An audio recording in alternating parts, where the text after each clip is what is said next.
Urgente! O STF pode decretar a prisão de Carla Zambelli a qualquer momento. Isso aqui é urgente, é breaking news, e nesse nosso encontro com justiça eu vou te mostrar três coisas. Primeiro, o pedido de prisão preventiva da deputada federal Carla Zambelli, que foi feito pela PGR por STF. Em segundo lugar, vou te dar minha opinião sobre a ida de Zambelli para a Europa. E em terceiro lugar, eu vou mostrar para você o que vai acontecer a partir de agora. O vídeo informa que o STF pode decretar a prisão de Carla Zambelli a qualquer momento. Ela foi condenada a 10 anos de prisão e deixou o Brasil, alegando motivos de saúde. A PGR pediu sua prisão preventiva, argumentando tentativa de obstrução da justiça. Se o STF aceitar, Zambelli pode ser considerada foragida e incluída na lista da Interpol. Assista agora no Direita TV em Foco. Apoie contribuindo com qualquer valor para mantermos ativo nosso canal independente, usando nossa chave Pix, direitatvemfoco@gmail.com ou pelo QR Code que aparece na tela. Inscreva-se no canal, deixe um comentário qualquer e ative o sininho para receber diariamente os próximos vídeos com notícias atualizadas. Direita TV em Foco.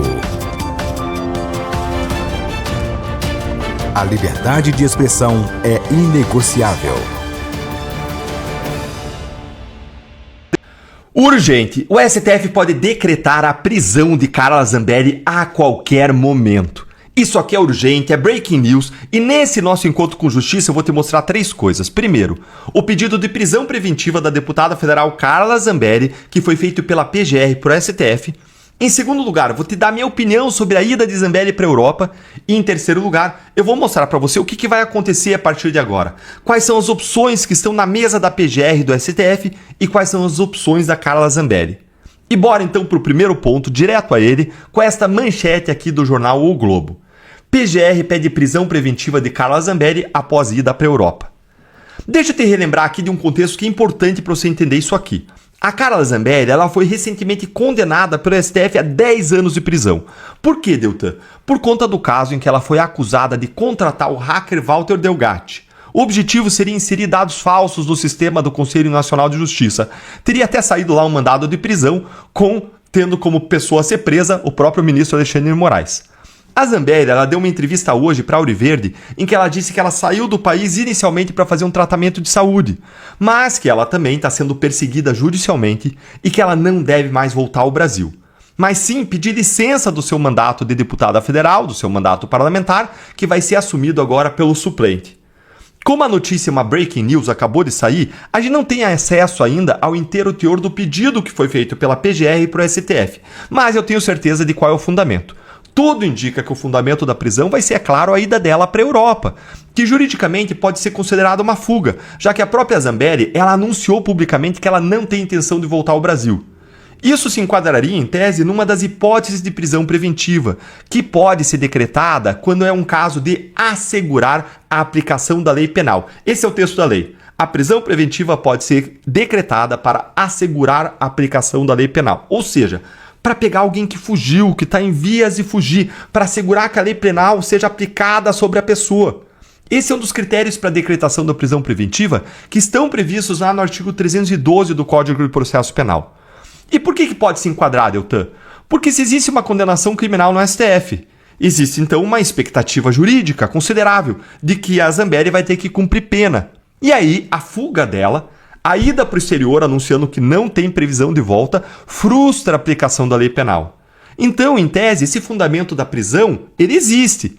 É o que a gente faria na Lava Jato se um investigado, um réu, um condenado fizesse a mesma coisa, fosse para o exterior anunciando que não ia voltar para o Brasil. Mas esse ainda não é o ponto central. Vamos agora para o segundo ponto em que eu vou dar para você a minha opinião sobre o que eu acho desse caso. E essa minha opinião aqui é dupla, tem dois lados. E o principal lado é o segundo que eu já vou te falar. Mas vamos começar pelo primeiro. Minha primeira parte, digamos, a primeira intuição em relação a esse caso é a óbvia. É pela punição de todo mundo que for culpado. Primeiro, preciso começar dizendo que eu não conheço profundamente essa ação penal no STF que gerou a condenação da Zambelli. Eu não conheço ali no detalhe Eu não analisei os fatos, eu não analisei as provas, eu não analisei a denúncia, eu não olhei os depoimentos, eu não olhei as manifestações da defesa, os votos dos ministros pela condenação. Então eu não tenho condição de analisar ali, fazer uma análise jurídica no detalhe ali do que aconteceu, ponto a ponto, caso a caso. O que eu posso dizer é que se a acusação for verdadeira, de que ela se aliou ao hacker Delgatti, que foi inclusive o criminoso que hackeou as autoridades da Lava Jato, obviamente que eu acho que tudo isso é extremamente errado e eu defendo a punição dela e de qualquer outra pessoa que tenha praticado o crime. Fala, amigos do canal, tá gostando do vídeo? Então deixa seu like, comente à vontade e compartilhe com todo mundo por um Brasil melhor e mais justo. Não se esqueça de se inscrever no canal e continue com a gente. Agora bora continuar com o vídeo. Direita TV em Foco. Agora, se ele entrou lá e simplesmente adulterou lá a questão do mandado de prisão do Alexandre de Moraes, gente, isso aí não tem o potencial nenhum de ser efetivado. Isso aí fica parecendo aí uma brincadeira. Não me parece aí que fosse um caso de punir alguém por crime. Mas, de novo, eu não conheço o caso e no detalhe. Meu ponto aqui não é esse, tá? Meu ponto é simplesmente começar dizendo que, como qualquer conservador, cristão, liberal, eu defendo lei e ordem, justiça, punição para crimes. Não esperem algo diferente de mim do que buscar justiça. Então, se houve crime de fato ali, a pessoa tem que ser punida. Mas aí agora vem o ponto em que eu queria chegar. Tem um grande porém aqui. Um grande porém que eu tenho para falar em defesa da Carla Zambelli e do que eu entendo que é a justiça. Eu acredito piamente quando a Carla Zambelli diz que está sendo perseguida judicialmente e politicamente, simplesmente porque eu já tenho evidência suficiente de que esse STF não vai entregar justiça para pessoas da direita. Quem julgou ela foi o STF. E a Zambelli pode até estar errada ali no mérito, no que ela fez, mas essa não é a questão central. A questão central é, não existe justiça para a Zambelli com esse STF. A Zambelli, ela jamais teria um julgamento justo com esse STF. Gente, com esse STF aí, com esses ministros, com Gilmar Mendes sendo o relator do caso dela, justamente Gilmar, um dos ministros que mais soltou corruptos na história do tribunal, eu não consigo acreditar que o julgamento dela foi justo. Desculpa, não dá. Não dá. E isso faz toda a diferença, porque o julgamento justo é um direito fundamental de qualquer ser humano e faz toda a diferença, mesmo quando a pessoa é culpada. Com esse STF, eu não consigo confiar que os ministros iriam decidir qualquer coisa que fosse em favor da Zambelli, mesmo quando ela tivesse razão de acordo com a lei. Eu não consigo acreditar também que a pena dela é justa. É só olhar o que o STF está fazendo com os réus 8 de janeiro. E ela entra na mesma categoria deles, que o STF chama de extrema-direita. É o bolsonarismo que o STF já falou que quer vencer, que quer derrotar. Como você pode imaginar que tem um julgamento imparcial e justo para ela lá? É o mesmo STF que está julgando agora, em tempo recorde, o caso do golpe. É o STF que está atropelando tudo para condenar. É o mesmo STF que julgou Daniel Silveira por crimes de palavra, protegidos pela imunidade parlamentar, e condenou ele a mais de 8 anos de prisão, em tempo recorde, enquanto demora 10 anos pro Collor. Gente, como acreditar que tem justiça para ela lá? Não tem como ter. Não tem. Justamente por isso, por não acreditar no STF, muita gente da direita se autoexilou. Arlo Santos, Paulo Figueiredo, Rodrigo Constantino, pessoas foram para o exterior porque não tem como esperar a justiça desse STF para as pessoas da direita.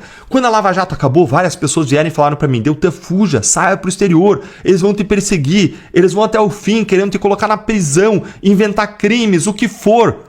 Eu falei, eu não vou pagar o preço, mas eu entendo quem foge. Eu entendo quem vai para fora para preservar a si, a sua família, porque realmente não existe hoje justiça para a direita aqui no Brasil. E indo para o terceiro ponto, o que acontece agora? No STF, com certeza vai sair uma decisão decretando a prisão preventiva a qualquer momento. É uma questão de tempo. O STF com certeza vai ainda pedir a inclusão do nome dela na difusão vermelha da Interpol para que ela seja presa onde ela estiver. Mas é capaz também de a Interpol não aceitar o pedido se considerar que ela de fato é perseguida política, como aconteceu no caso do Alan dos Santos. E com certeza o STF vai pedir a deportação da Zambelli, a extradição dela lá da Itália. Extradição é o nome mais técnico. E a Zambelli anunciou que vai ficar lá na Itália, que é o país onde ela tem cidadania, e aí a gente tem que entender qual é o cenário da Itália. A Itália é governada hoje por uma mulher de direita, a Giorgia Meloni. Então existem boas chances lá da Zambelli ter um bom ambiente político lá, contrário à extradição só por isso, né? Parece difícil aí que a Meloni venha aceitar uma extradição. Mas tem uma razão jurídica mais forte até. É improvável que a Itália extradite a Zambelli porque ela tem nacionalidade italiana. E uma das condições da extradição é o que a gente chama de reciprocidade, ou seja, a Itália só vai extraditar para o Brasil alguém com o compromisso de que o Brasil extraditasse uma pessoa para a Itália em condições equivalentes. E isso é impossível de acontecer porque o Brasil não extradita nacionais. Então, enquanto permanecer lá na Itália, a Zambelli está em princípio segura, mas ela corre um risco sempre que ela sair da Itália para um lugar em que ela não tem nacionalidade. Por exemplo, o Salvatore Cacciola, que foi um banqueiro que fugiu lá na década de 70 do caso Marca Fonte Sidan, ele foi exatamente para a Itália. E aí ele foi um dia fazer uma viagem, foi para Mônaco e foi preso em Mônaco e foi extraditado para o Brasil. Mas enquanto permanecer na Itália, a Zambelli está em tese segura. E vamos aguardar agora as cenas dos próximos capítulos, mas agora eu quero ouvir a sua opinião. A Zambelli é uma perseguida política? Sim ou não? Você concorda comigo que não tem justiça no STF para a Zambelli? Pode deixar aí a sua concordância ou a sua crítica, o que for, eu quero aprender também, ouvir a sua voz. Me conta aí nos comentários, curta o nosso conteúdo, se inscreve no canal, clica no sininho para você não perder nada que acontece por aqui. Deixa o meu grande abraço para você e até o próximo vídeo. Não esqueça de curtir, se inscrever no canal e compartilhar nossos conteúdos nas suas redes sociais.